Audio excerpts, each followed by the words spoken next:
Welcome to the cheating channel.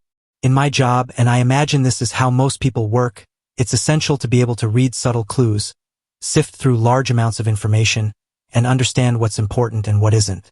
Intuition is really about seeing vague, emerging patterns that you can notice but can't quite express in words.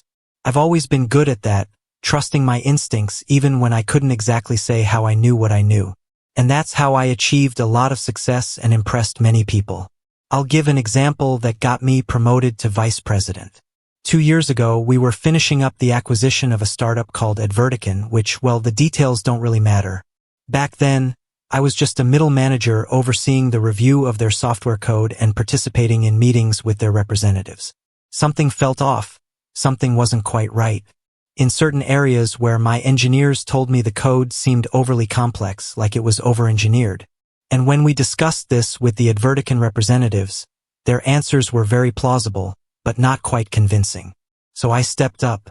I went to my boss, a day before the deal was supposed to close, and said, "Something's not right here. Give my team 72 hours to review the product again before you sign." I was threatened, yelled at, and criticized. Then they said, "If this deal falls through, you'll be out of a job." The people from Advertican were furious, upset, and threatened to pull out of the deal and instead offer everything to Cisco. But they didn't. My team worked their tails off for 2 days and nights, and we discovered a glaring hole in Advertican security protocols. So we went back to the table, caught them off guard, and renegotiated the terms. In the end, Nexico still bought Advertican, but it took another 7 months before they could convincingly prove they had fixed the issue.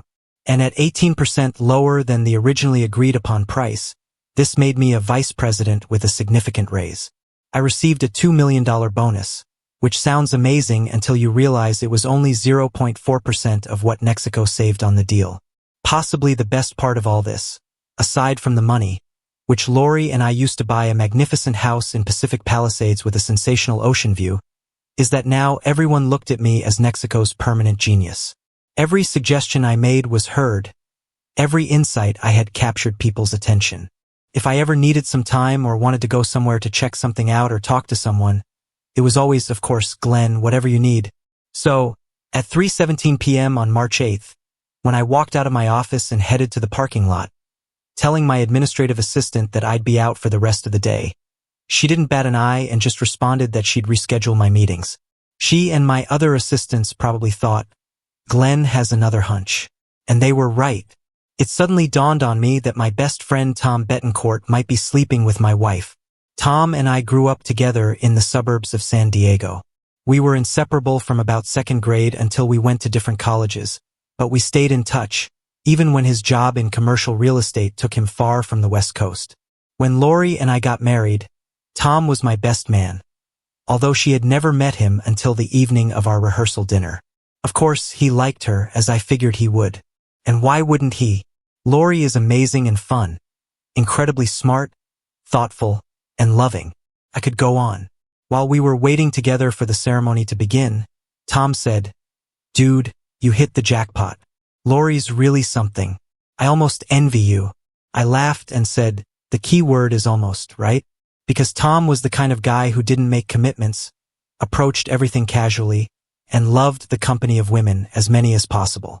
And women liked him too, but let's just say he wasn't the marrying type.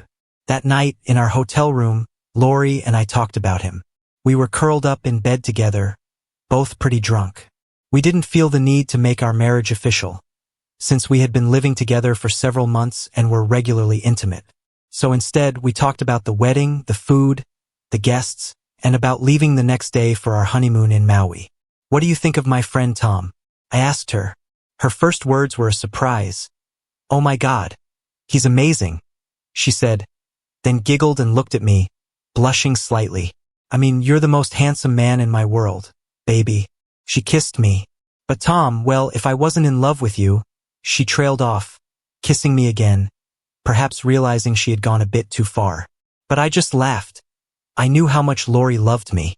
Holding her tightly and gently in my arms, I said, "I get what you mean, baby. He's tall and broad-shouldered, and he's got that charming manner and that tempting smile. He's always been like that, mostly a magnet for attention. And I'd bet that right now he's in bed with one of the bridesmaids or someone else he met at the reception. That's usually how things go with him. Lori laughed and said, I'm guessing Emily or Kate. Did you see how they were looking at him all through the dinner and when he gave his toast? It wouldn't take much effort on his part. And that was true. We fell asleep, and the next day we flew off on our honeymoon, then came back and lived happily ever after. For 3 years and 9 months, more or less. Until March 8th, Tom came to stay with us for a few days, maybe a week. He was working on a big project in Los Angeles, and though he could certainly afford the Beverly Wilshire or the Viceroy L'Hermitage, for us it was an opportunity to catch up. We hadn't seen him since the wedding. So, he arrived Friday evening and we went to a Lakers game and played golf over the weekend. On Monday, he went downtown to close a deal, and I headed to work. He had meetings scheduled until 4 p.m., and I promised to be home by 6:30 so we could have dinner on the back porch and watch the Pacific Ocean. Sounds good, right? It was great to spend time with my old friend and enjoy some quality moments with him and Lori. Except for one thing, on Monday around 3 p.m., there was an unsettling feeling. You can't always explain it, you just know. The way they moved around each other, the casual glances. There had been a few moments of unease between Lori and me the night before, just before bed, and again in the morning. Was he planning to make a move on her? I wasn't sure. Could it be happening? Absolutely. So, at 3:17 p.m., I headed to the parking lot at IN Los Angeles. Traffic was the usual, and I arrived home just before 5 p.m., more than half an hour after Tom was expected back. I parked around the corner and walked slowly up the long driveway, hoping my gut feeling had been wrong this time, but it hadn't. There was no one on the back porch, in the living room, or in the kitchen, but I found them easily enough when I quietly climbed the carpeted stairs and walked down the hallway. The door to the master bathroom was wide open, and they were both in there. Tom was standing against the wall, and Lori was kneeling in front of him. She told him that her husband trusted her, and that she loved him and didn't want to betray that trust. He replied that he understood and would respect her boundaries and give her some time. He seemed to be surprisingly understanding.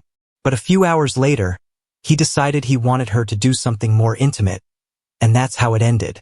This situation was almost the same. I was about 3.5 meters away. Neither of them could see me. For some reason, I didn't burst in, shout, or confront them. I just stood there watching. My wife has the most beautiful figure I've ever seen, and I couldn't help but notice how she was engaging in the moment. She had her hands on his hips, while Tom gently placed his hand on the back of her head, guiding her. I didn't move, I just stood still as they continued. Tom let out a low moan, and after a few moments he shuddered. She held onto him for a while longer as things came to an end. I was horrified, furious, frozen in anger, and at the same time, feeling a deep confusion. Lori was undeniably attractive, and I couldn't help but imagine what Tom was feeling, but I stayed rooted to the spot. Eventually, Lori let go, and Tom helped her to her feet. He embraced her and they kissed. She responded, moaning as he held her with one arm and gently touched her with the other. In less than a minute, she trembled and clearly felt overwhelmed by the moment. She was obviously very affected by it. Afterward, they held each other a little longer and shared I told you, I'd never cheat on Glenn. He kissed her again. I could say, I'm sorry, Lori, but I won't. Glenn is my friend, and I love him. But when I saw you yesterday on the deck in that bikini, I could barely stop myself from pulling you aside right then and there. So, instead, you came over to my house today, pulled me into the shower, and made me do something intimate? Is that really any better? These words might have sounded like a complaint, but Lori was still in Tom's arms, still smiling at him, and still running her hand over his chest. Well, it's a little better, he said. Technically, we didn't go all the way. Finally, she pulled away from him. As she grabbed her clothes and walked toward the bedroom, I quietly left the house and went back to my car. I can't explain what I did that night. It wasn't what you'd expect. That's for sure. I felt disgusted and sick, ready to lash out at the two people I loved and trusted most in the world. But instead, I drove around with a million thoughts racing through my head, then came home and played the role of a gracious host and loving husband. Tom and Lori both played it pretty cool, though it wasn't hard to see that she was a little tense. As for Tom, what an actor. I was grilling some barbecue, and we were drinking and having dinner on the porch, chatting about nothing in particular, sharing a good bottle of wine, and pretending that everything was fine, except I was torn between anger, despair, and frustration. Around 10 to 15, I couldn't take it and said, well, that's it for me. It's been a long day at work. I'm heading to bed. Why don't you join me, baby? Lori didn't really have a choice, so we wished Tom good night and headed to the bedroom. Once there, without much conversation, I made it clear that I wanted to be intimate with her and insisted, despite her clear signs of reluctance. Eventually, she complied, and I proceeded, ignoring her unease. I don't know if she enjoyed it, but at that point I didn't care. She was quieter than usual, probably because she didn't want Tom to hear us. It didn't last long. I was pretty restrained. Afterward, we brushed our teeth and curled up together like we usually did. I had a feeling she wanted to ask what was wrong, but she was too afraid to bring it up. A few minutes later, she fell asleep, and I lay there, wide awake. I stared at the dark ceiling, thinking about the next day. The charade continued in the morning. We had a cheerful breakfast, chatted about nothing, and planned to go out for dinner that evening. Then I kissed Lori and walked out the door that I turned the corner, parked, and made my way back to the house through the trees, finding a spot just behind the kitchen window where I could hear and see them. Well, I've got to go make some money, he said. She was standing with her back to him, rinsing dishes and loading them into the dishwasher. Then he added, looks like Glenn took good care of you last night. She turned to look at him, blushing. I don't want to talk about that, Tom. Well, my meeting should be over by 4, and this afternoon, I'm going to make things even better. No, Tom, we can't. But he stepped closer, pulled her into a tight embrace, and kissed her firmly. She didn't respond, but she didn't push him away either, allowing him to kiss her. When he finally let go, a worried expression crossed her face. He patted her cheek, smiled broadly, and said, oh yes, we can. Then he grabbed his briefcase and headed out to his rental car. I waited about 10 minutes after he left. Then I called my office and told Amy I wouldn't be in that day, and spent some time at Malibu Beach. I walked along the sand, had a shrimp sandwich and a Coke for lunch, and walked around some more. By 3:30, I had returned home, parking my car a couple of blocks away, and observed the road from behind a few trees. When Tom pulled up, I quickly ran to my car and followed right behind him, giving them no more than 3 or 4 minutes. I made a show of entering the house loudly. Hey, surprise, I'm home early today. They were in the kitchen, but not standing too close to each other. Tom looked as usual, but Lori seemed a little disheveled and slightly flushed. I pretended not to notice. We had some drinks, ordered dinner, showered, and changed clothes. Later, we went out and enjoyed some exceptionally good Asian cuisine at this trendy new place.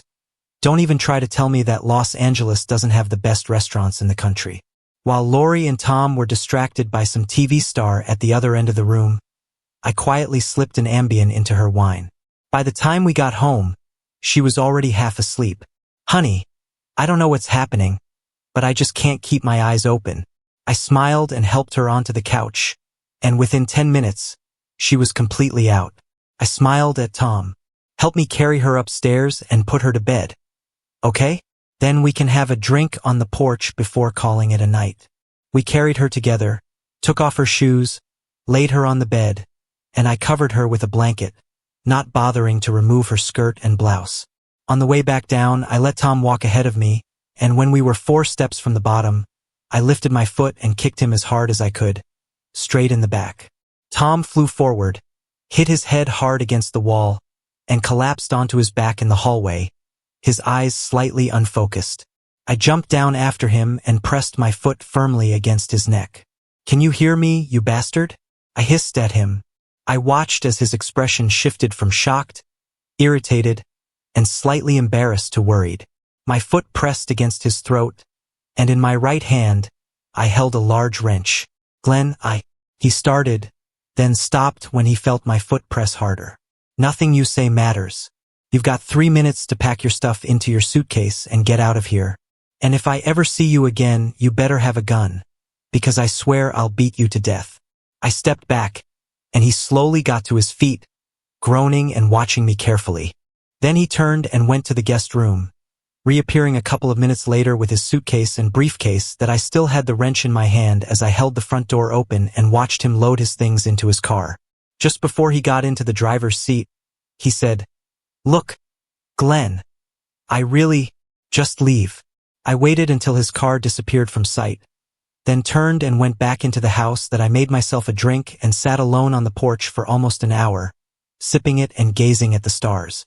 I suppose I could say I was thinking, except I'm not sure I was really thinking about much at all. Then I went upstairs, gently undressed Lori, and tucked her into bed. After that, I climbed in beside her.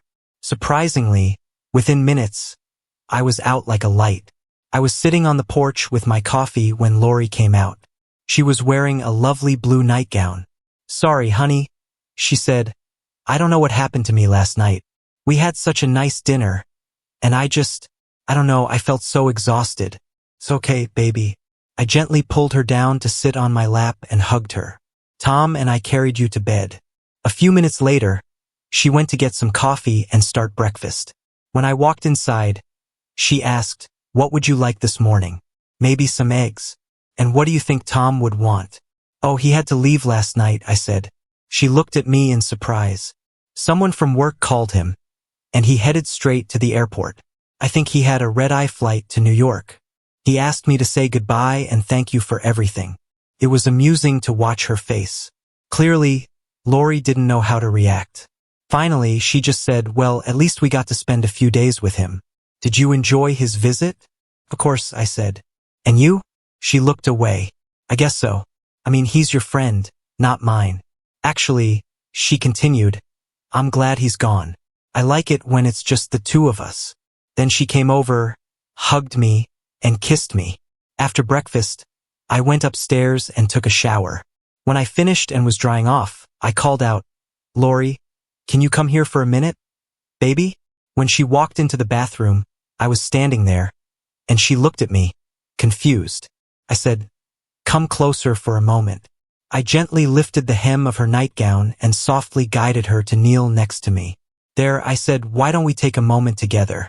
She looked at me for a long time, and I looked back at her, and then her eyes filled with tears.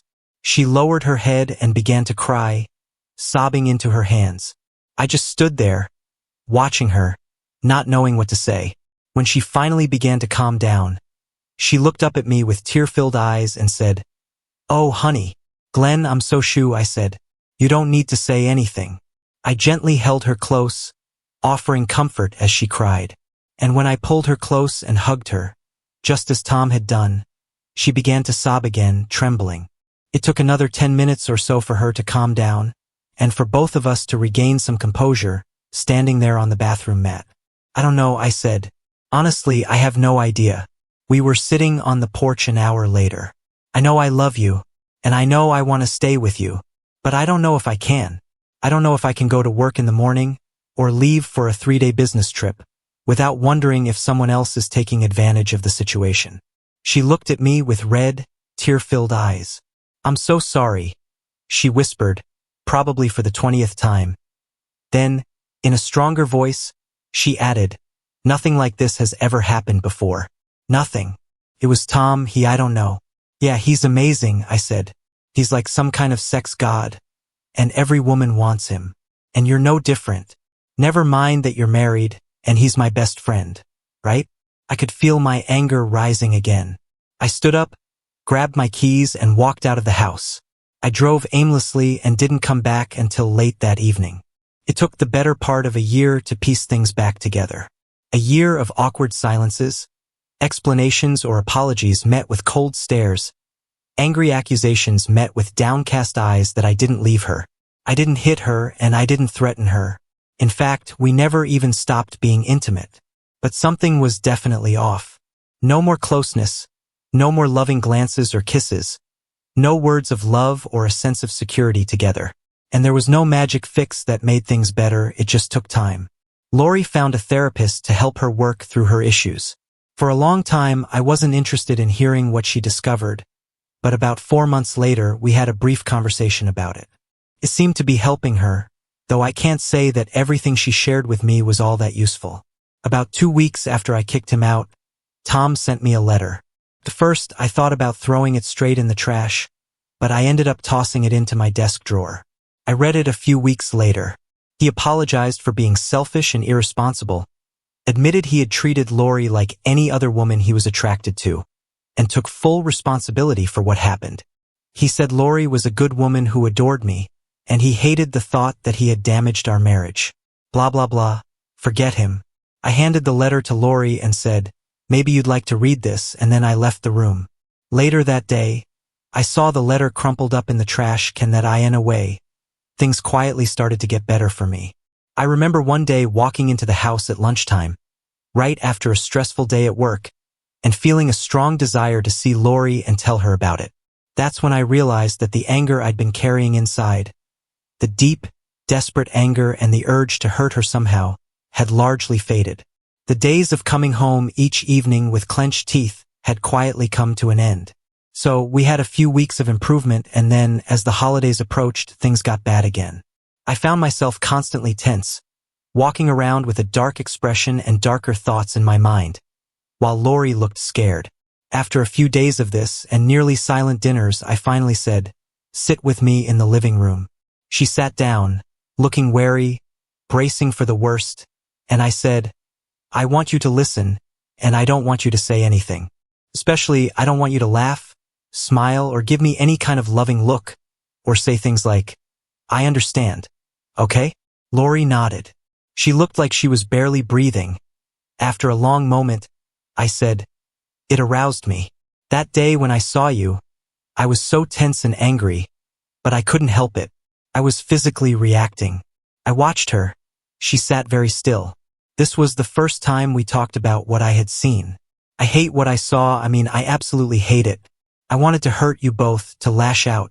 I was so wounded, so scared. Since then, I've thought about it a million times. You have the most beautiful body I've ever seen. And there you were, doing what you did. Let me make this perfectly clear. It's not about thinking of you with other men. It's about you. Seeing you like that, so beautiful, so caught up in the moment. I paused for a moment and then said, "If this means there's something wrong with me, then so be it."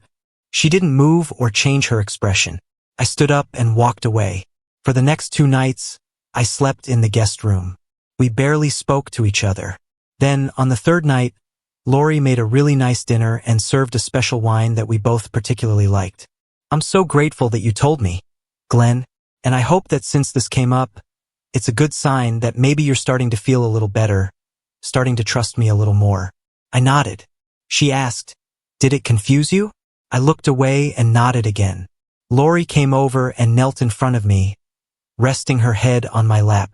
We sat there in silence for a few minutes. Then she lifted her head. "There's nothing for you to be confused about," she said.